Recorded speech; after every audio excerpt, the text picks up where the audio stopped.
5 horas, mais 1 minuto, voltando com o Henricão, com o Calil e com você, Ivan Drago, o repórter que faz estrago. Tudo bem, Ivanzinho? Tudo tranquilo, Tomás, Calil, Henricão, amigos que acompanham o Papo de Craque, segunda edição da Transamérica. Bom, nosso convidado já está ok, ele deixou recentemente a CBF, o comando do futebol feminino, é pré-candidato ou candidato à presidência do São Paulo. Dr. Marco Aurélio Cunha, seja bem-vindo ao Papo de Craque, prazer em ouvi-lo. Obrigado, Ivan, amigos aí, um prazer retornar a conversar sobre futebol. É claro que nós estamos organizando um grupo de conselheiros relevante para formar um grupo de oposição que já está bastante encorpado, embora muitos insistam em dizer que não, até para desconstruir, mas ele está absolutamente forte, com muita gente. E nós estamos resolvendo aquele que será o melhor candidato a ser candidato a presidente de São Paulo. Eu sou um nome, há outros nomes também, e nós vamos resolver isso no momento certo, dando apoio integral àquele que for escolhido. Poderá ser eu ou não, mas estamos trabalhando para que seja. Bom, é claro, doutor, que você não deixaria a CBF se você não entendesse que realmente teria condições de concorrer à presidência do clube, né? Eu queria saber o que te motiva a tomar essa decisão e a concorrer. Bom, primeiro, o momento difícil que o São Paulo se encontra, eu acho que não preciso explicar isso, todos veem. O tempo que nós estamos sem títulos, também não preciso explicar, é um fato. E a necessidade de mudanças. Mas o que mais me leva a pensar nisso, sinceramente, é o clamor do torcedor são paulino. Alguém há de dizer, o torcedor não vota, mas eu tenho que ter por ele respeito. E ele sempre me tratou com muita consideração, onde eu vou, em todos os lugares que eu ando em São Paulo, no Rio de Janeiro, onde quer que seja, em cada esquina antes da pandemia, todo mundo me perguntava, você não vai ser candidato, você não vai voltar para o São Paulo, você não vai ajudar a tirar o São Paulo dessa situação? E com sinceridade, essa pressão que eu recebia e recebo diariamente, de amigos, médicos, empresários, muita gente que gosta do São Paulo, que tem amor pelo São Paulo, me cobra uma posição para que eu ajude a mudar o São Paulo, a melhorar o São Paulo.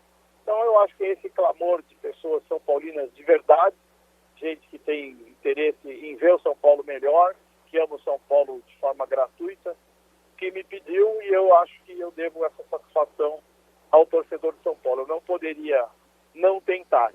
E, portanto, eu deixei a CBF já de uma maneira acordada, que seria depois da Olimpíada, talvez.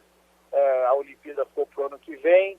Então, eu achei que nesse momento de calmaria do esporte, onde não há nenhum motivo para poder alegar uma saída e tudo mais, eu achei que era correto da minha parte poupar a CBF de qualquer crítica, poupar a CBF de pagar salários num momento difícil para todos. Então resolvi deixar a CBF para poder me dedicar um pouco a esse momento político do São Paulo, que eu acho que todos querem mudança. Ninguém quer mais o São Paulo na situação que ele se encontra hoje em relação a resultados e coisas que todos comentam. Doutor, a partir de novembro deste ano, 260 conselheiros em dezembro vão eleger o novo presidente do São Paulo. 160 vitalícios e 100 eleitos. A gente tem ouvido que o Júlio Casares, que já é candidato à presidência, tem praticamente 9 grupos políticos com ele. E eu tenho buscado algumas informações e entendo que a parte política do São Paulo está bastante fragmentada. Eu queria que o senhor falasse um pouquinho desse cenário. Como o senhor observa hoje o aspecto político do São Paulo? Eu acho que o São Paulo tem realmente uma fragmentação, um esquartejamento de grupos e de interesses em cada setor do São Paulo. Eu acho que faz parte do novo modelo político do São Paulo, embora seja muito ruim. Respeito as condições que as pessoas se encontram. Acho que tudo vai mudar a partir da chapa da oposição. Ela vai vir com pessoas de muito relevo, muito peso, bem desinteressadas. E seguramente, mesmo que qualquer coisa seja mais difícil, vai ficar muito claro que vai haver um grande debate e que nós temos muita confiança em vencer por proposta, vencer pelas pessoas que nos acompanham, vencer porque as pessoas querem mudar o São Paulo. E se você quiser mudar, tem que ser com gente diferente. E as que estão lá nesse momento, eu acho que já deram sua contribuição, tiveram suas dificuldades. Aqui eu não faço nenhum juízo pessoal a ninguém, eu respeito muito as pessoas e acho que não houve felicidade. Então vamos mudar isso para que o torcedor de São Paulo possa ter novamente outras alegrias. Companheiros, doutor Marco Aurélio Cunha, à nossa disposição. Legal, Ivan. Doutor Marco Aurélio, Tomás... Quer falar? Quer tocar essa bola antes, Henricão? Fica à vontade pela sua longa amizade com o doutor Marco Aurélio. Eu passo a bola para você.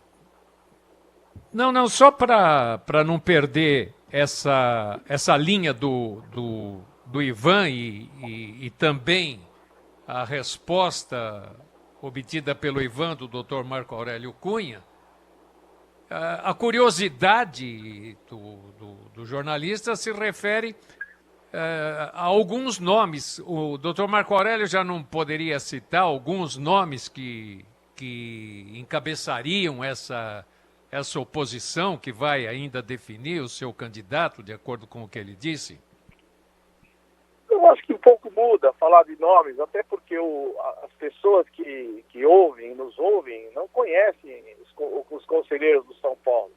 Então não vai mudar muito falar. Não que eu não queira dizer, há muita gente que quer nos apoiar e quer que deixe isso para depois, mas eu diria basicamente o desembargador Zé Carlos Ferreira Alves, foi o primeiro que me procurou, o Alexandre Médici também nos procurou para essa missão, o Jacobson também nos procurou, e há outros importantes conselheiros, Jaime Franco, que também querem mudanças, e seus grupos, né, Calete João Francisco, tem muita gente, alguns vocês conhecem, mas declinar nomes aqui não é lista de vestibular.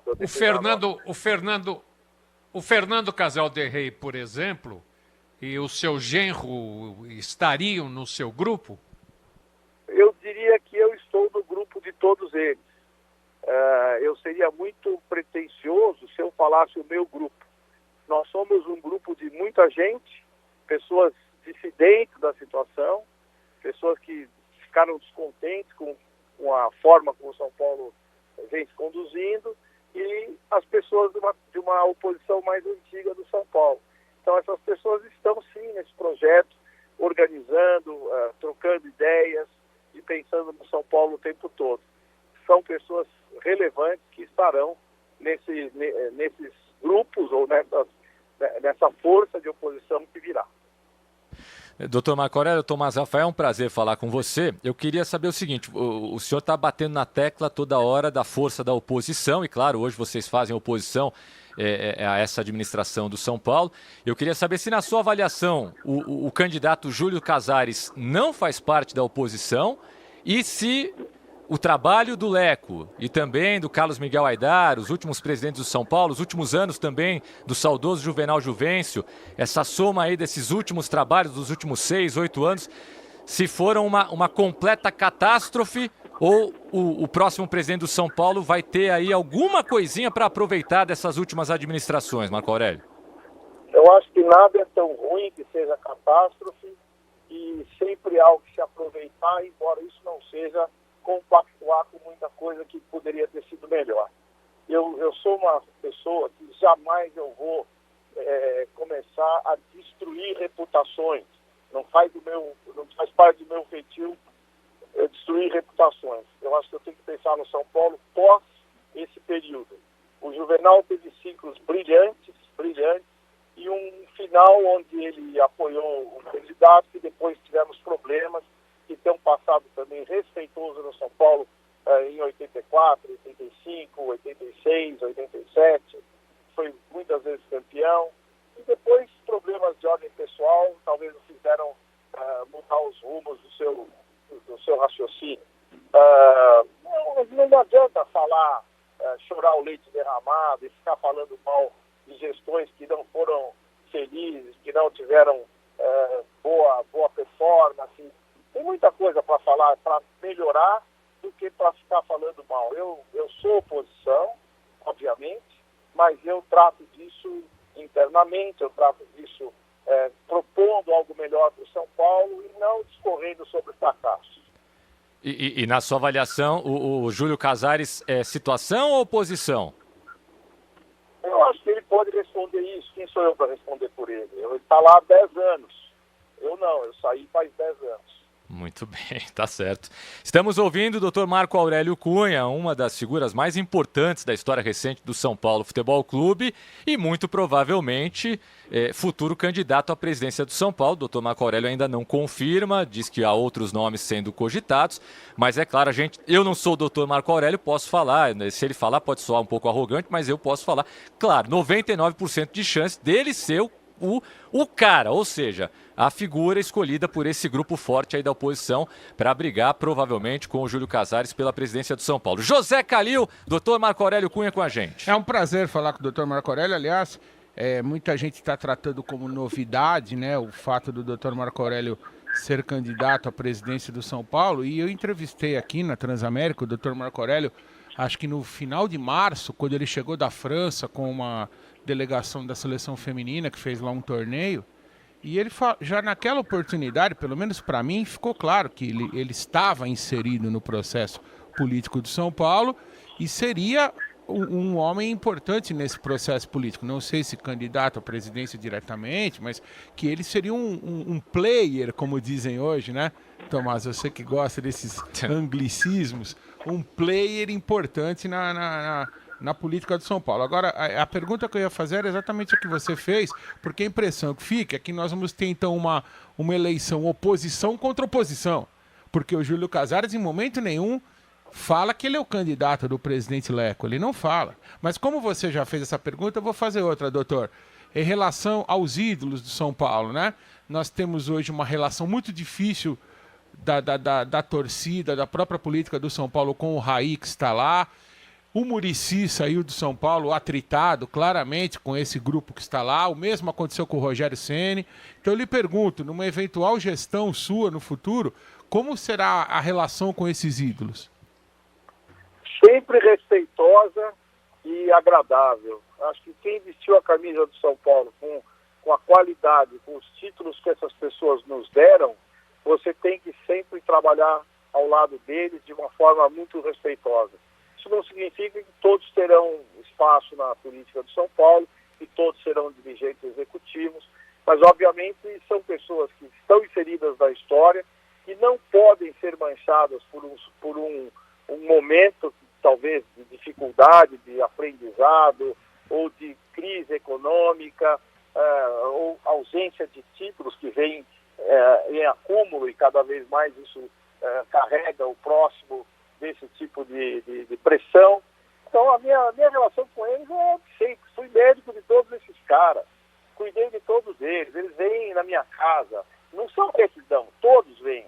Aqueles que não são tão destacados, jogadores menos lembrados, que eu sempre faço questão de lembrar, porque o mundo é só dos ídolos, e na minha cabeça não. Na minha cabeça, todos para mim são importantes, né? O Renan foi muito importante para mim, o Renanzinho que jogou como volante, São Paulino Roxo, foi campeão da Libertadores, foi para o Mundial, e é esquecido, até ignorado. Então, para mim, o Renan tem o mesmo valor do Raí. E eu não deixo nunca de homenagear aqueles que andaram e vestiram a camisa do São Paulo com decência.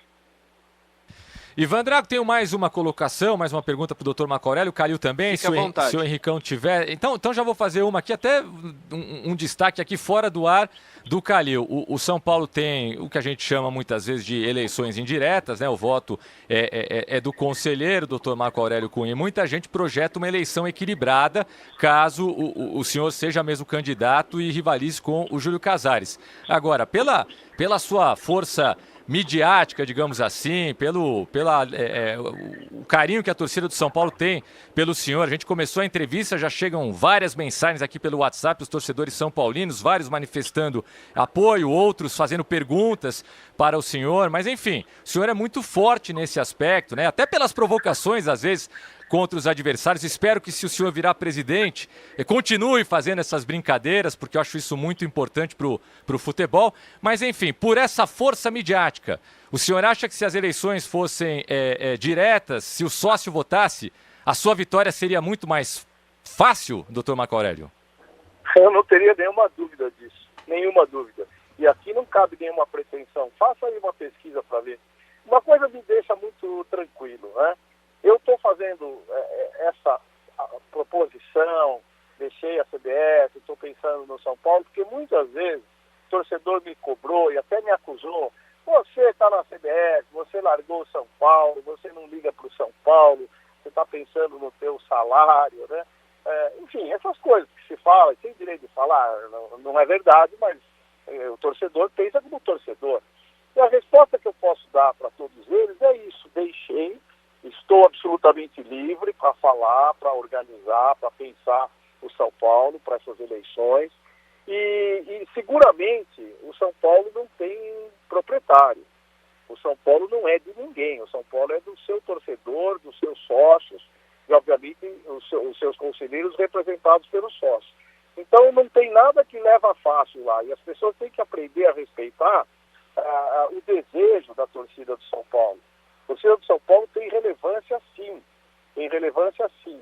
E isso nós vamos, obviamente, pensar. Eles têm que ter voz.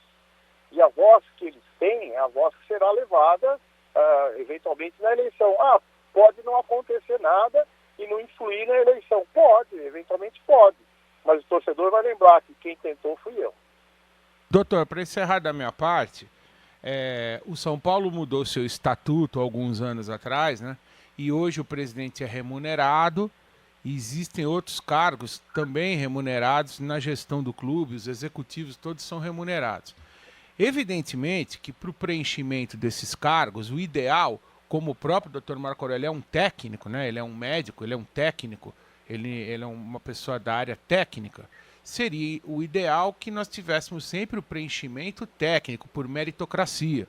Mas nós sabemos que na política do clube isso nunca acontece, porque quando alguém ganha uma eleição, sempre esses cargos já estão comprometidos com processos políticos. Então a minha pergunta, eu fiz até essa pergunta semana passada para o Júlio Casares, até para dar oportunidade também do doutor falar, é essa, doutor: como é que você pretende equacionar a questão política que sempre existe no clube com a questão técnica de quem estaria mais preparado para preencher esses cargos? Calil, se o estatuto foi mudado para exatamente dar oportunidade a ter pessoas de mercado, pessoas de alto nível, técnicas, que conheçam determinados assuntos nos seus setores, claro que será preenchido com esses profissionais. Obviamente, profissionais de mercado custam caríssimo. E eu não sei se o São Paulo está preparado para pagar alguém remunerações similares a um mercado de bancos, por exemplo, de diretores financeiros. Cabe a nossa capacidade buscar essa mesma pessoa com uma negociação que entre o profissionalismo e um pouco da condescendência, da paixão, para suavizar custos. E eu tenho certeza, e já tenho nomes importantes que poderão fazer esse papel. Então, obviamente, diretores do Conselho, pessoas que gostam de São Paulo, não ficam à margem do processo de direção. Mas seguramente, tecnicamente, se eu tiver um problema de estômago para operar, eu vou no cirurgião gástrico. Então não vou dar para o conselheiro fazer isso por mim. Então nós temos que saber que dentro do próprio conselho tem muita gente preparada, basta não politizar e levar os melhores. Para mim não tem nenhum problema amanhã. Um conselheiro que não votou em mim, que é de situação, vamos dizer assim, mas tem um notório saber em determinado assunto, estará prontamente identificado em trabalhar ao nosso lado. Então não vejo nenhum problema com isso. Não politizarei, se um dia for o presidente de São Paulo ou candidato a presidente de São Paulo, por razões ideológicas. Eu gosto desse, não gosto daquele. Não. É competente e estará inserido no contexto administrativo do clube. Doutor Marco Aurélio, e o estádio do Morumbi? Como que o senhor entende que deva ser tratado numa próxima gestão? Continuar como está? Afinal de contas, é um estádio lindo, é um estádio enorme, é um estádio repleto de camarotes que dão dinheiro ao clube, ou está na hora de fazer alguma coisa diferente, de alguma maneira tem que ser modernizado, as arquibancadas ficarem mais próximas ao gramado, o projeto da cobertura ainda existe? O que o senhor pensa sobre o Cícero Pompeu de Toledo?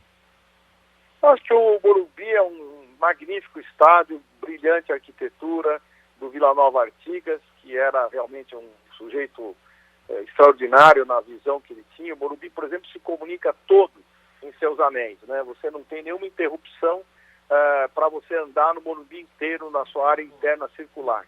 Então tem coisas que as pessoas nem imaginam que o Morumbi possui. E ele é um estádio seguro, um estádio firme, um estádio que reformado pelo Fernando, a época dos amortecedores, modernizado pelo Juvenal, pelo Marcelo. Então tem muita coisa boa o Morumbi. A questão do Morumbi, o hall que tem interno para camarotes e restaurantes. Eu acho que nós temos que também ter gente do mercado que possa trazer os nossos clientes para dentro do Morumbi, nas áreas internas do Morumbi. Nós temos acho que 2 ou 3 bons produtos lá dentro que são de sucesso. Poderemos ter 10 ou 20, é só uma questão de estratégia. Acho que a pandemia e a crise econômica que veio e virá, será determinante para as escolhas, para saber onde pisamos, o que podemos fazer. Não faremos nenhuma aventura, não vamos entregar o nosso patrimônio, ceder o patrimônio a terceiros. Então nós temos que realmente ter criatividade para conseguir reestruturar o Morumbi de uma forma progressiva e ao mesmo tempo dar a ele condições para o torcedor se sentir confortável. Quanto a aproximar e tal, é bonito. Hoje é um modelo novo, o torcedor perto. Não acho que possa ser impossível, mas não é a primeira coisa que eu faria. Entendi. Até porque eu acho que para ganhar título não precisa estar perto da torcida. Porque do mesmo jeito que a torcida empurra, ela agride muitas vezes quando as coisas vão mal. Então a pressão é para os dois lados. Para o bom resultado ela empurra, para o mau resultado ela atrapalha. O São Paulo ganhou tudo que ganhou no Morumbi com a torcida na distância que está. Então, vai colocar drywall lá, doutor? Perto. Oi? Vai Alô? colocar drywall no Morumbi, não? Não, você sabe que você está falando isso porque eu digo que os estádios modernos, eles são mais frágeis, com construções mais de aparência do que de solidez. Isso vale para prédio, vale para casa, vale para tudo, né? Nos Estados Unidos, as casas de drywall, quando tem uma ventaninha, vai embora, né? Então, a gente sabe que a estrutura do estádio moderno é bem mais precária do que a estrutura do estádio consolidado.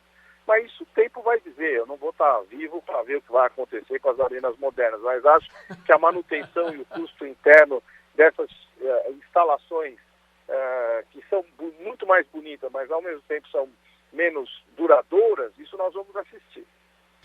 Ivan Drago, para a gente fechar com o Dr. Marco Aurélio Cunha, futuro candidato à presidência do São Paulo Futebol Clube.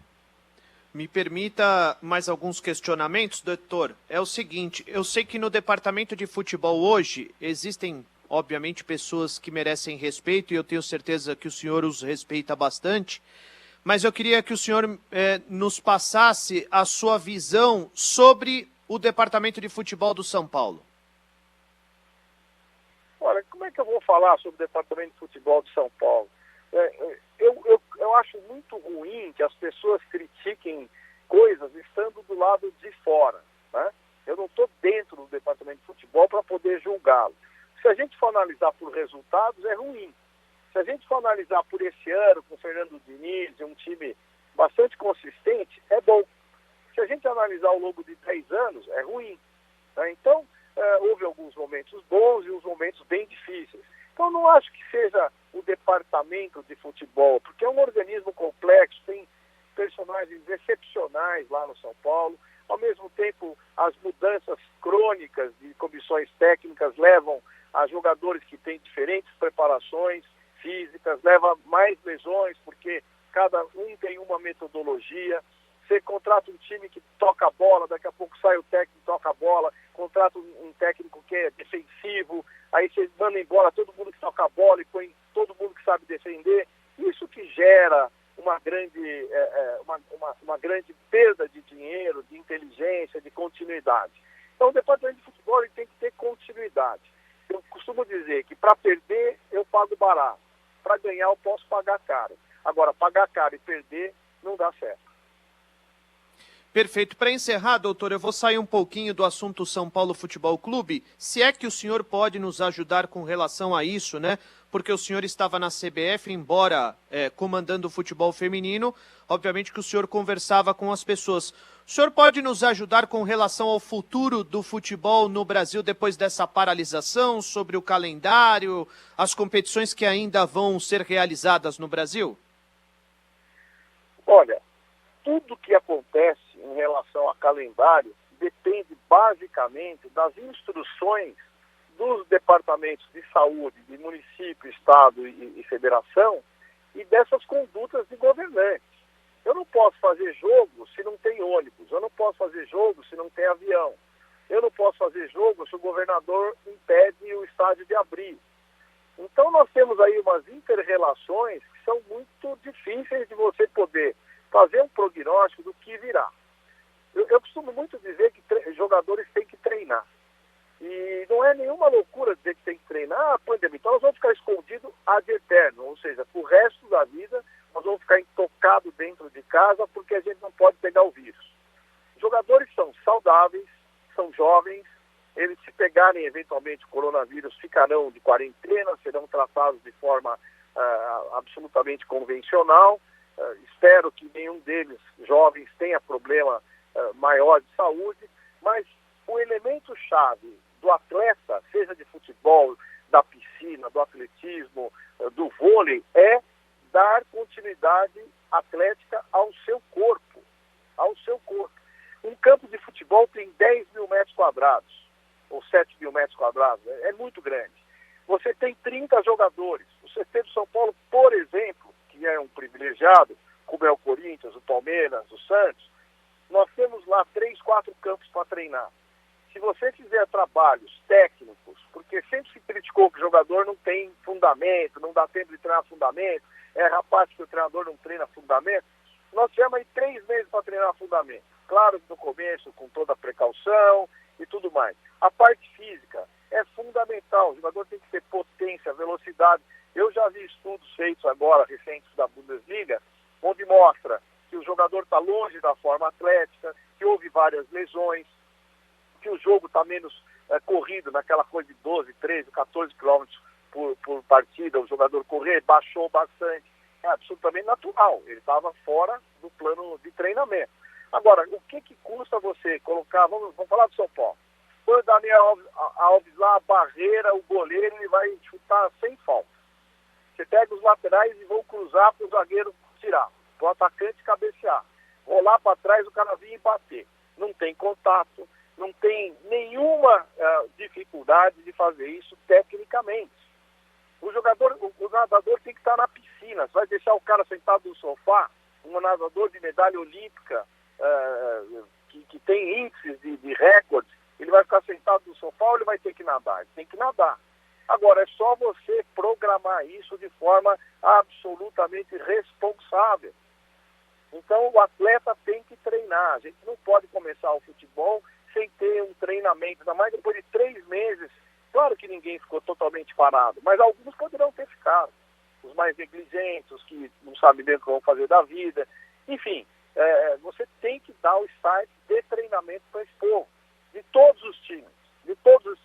Porque se você ficar confinando, acabou, não tem como ter resultado, cobrar resultado amanhã, fora o excesso de lesões que nós vamos ter. Ô, doutor Marco Aurélio, estamos vibrando aqui com a sua resposta, viu? Porque não foi um sopro, foi um vendaval de coerência, depois de tanta coisa que a gente tem escutado aí, no sentido de proibir treinamento, de dizer que não faz sentido pensar em volta de treinamento, mesmo com os clubes testando os jogadores, muitas vezes tirando os familiares desses jogadores de perigo, porque a partir do momento que você testa positivo o jogador vai se isolar, vai proteger o familiar dele, coisa que não aconteceria se ele não fosse testado, se ele não tivesse voltado à rotina do treinamento. Então é muito bom ouvir essa palavra que vai um pouquinho, né, contrária à maioria das opiniões, mas que na minha avaliação tem muito mais bom senso. Ninguém está dizendo aqui para o cara se arriscar, para o cara ir numa avalanche de pessoas, numa aglomeração. É só treinar. Da mesma maneira que eu estou aqui a 3 metros do Calil apresentando o programa,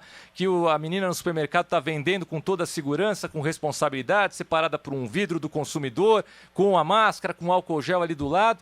Então, fico contente de ouvir essa opinião do senhor, que, claro, deve ter sido consultado também por muitas autoridades nessas últimas semanas, nesses últimos dias. Parabéns, viu, doutor? Você imagina o basquete. Que culpa tem o cara querer fazer 100, 200, 500 arremessos por dia? Faz mal para a saúde? É ruim para ele? Ele pegar uma quadra, ele mais 3, e ficar jogando um para o outro, fazendo passe, arremesso. Pô, é o nível técnico dele que está indo embora, fora o nível físico.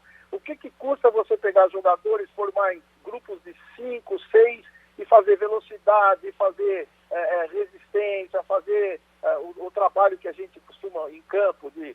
não vou ficar aqui detalhando. Sim. Enfim, fazer algo nesse sentido que o atleta tenha potência muscular, fazer um trabalho no campo, arejado, com os bands, aquelas bandas que você pode fazer, trabalhar o core dele, que é a parte corporal mesmo.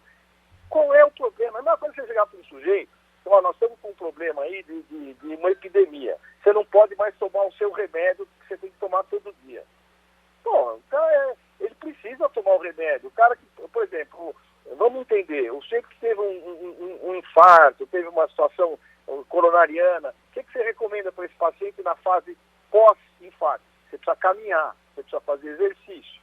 Não, então nós vamos deixar ele morrer porque ele não pode sair na rua. Ele não pode caminhar num pequeno espaço interno do seu condomínio. Ele precisa fazer isso para revascularizar o miocárdio.